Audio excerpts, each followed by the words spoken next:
So now we are in the Languedoc in France with Domaine Blanc Plume, which is I believe like a hint or a what's it called when you are paying homage or whatever to the birds that are in the region.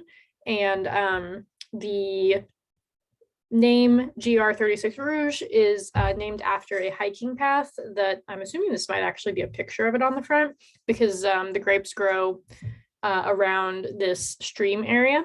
So I think they're naming it after that because that's very close to it. And the mix is a Syrah and Merlot. And well, we'll just start with that. So on the nose, oh man, it's dark but ripe, and like you can already tell that it's jammy. And when I say dark, I mean like dark fruits is where it's going. I already had 2 sips and I can already see, this is the first one I've had today, I can already see it making my mouth purple. And then on the bottom, oh man, there's like it's dark berries, plums, basically everything you can think of that's dark. Plums, cherries, blackberries, blueberries. And then beyond that, it's a little bit like smoky. It's got this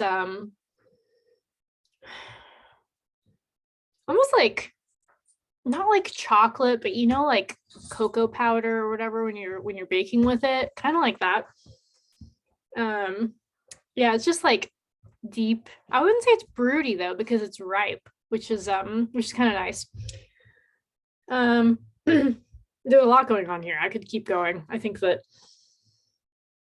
there's maybe a bit of salinity, or maybe it's a little bit more like minerally, especially now that I'm seeing this picture. I'm thinking like wet rocks, and that's definitely there. Let's go ahead and try it.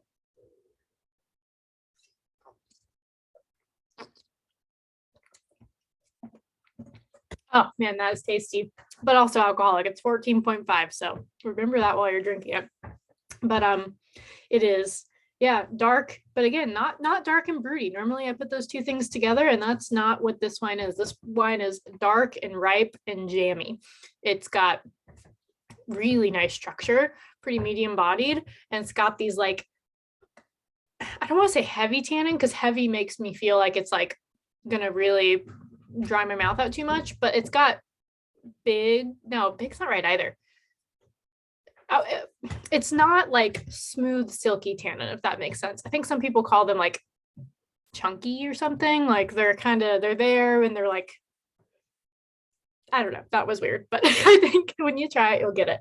But yeah, there's definitely a decent amount of tannin, medium bodied, almost closer to bold. Really with the alcohol level you could maybe also put it into that bold category.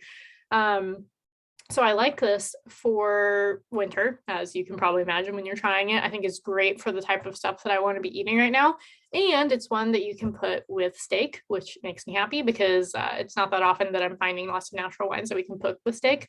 I think that you could put it with, I wouldn't put it with whatever kind of steak you like, honestly, but I love the idea of it with like steak frite. That's also something they have a lot when you go to the Languedoc. So it made me think of that.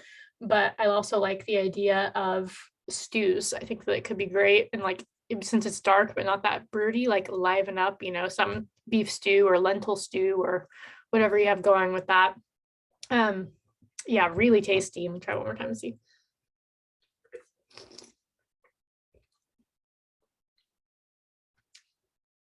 Yeah, that wet stone, I kind of got it on the nose, but like I'm really getting on the palate. It's just juicy. It's juicy and ripe, but it's also got a lot of heft. I can feel it. The trick of like knowing how far, or alcohol level is how far it feels down your throat. That's why, like when you have whiskey or whatever, you feel it all the way down here, and you can feel this one pretty far down. So plan accordingly, have something nice to go with it, and maybe do it on a really cold day when you need some little heartwarming stuff. It's like -2 here today, so could be a good pick.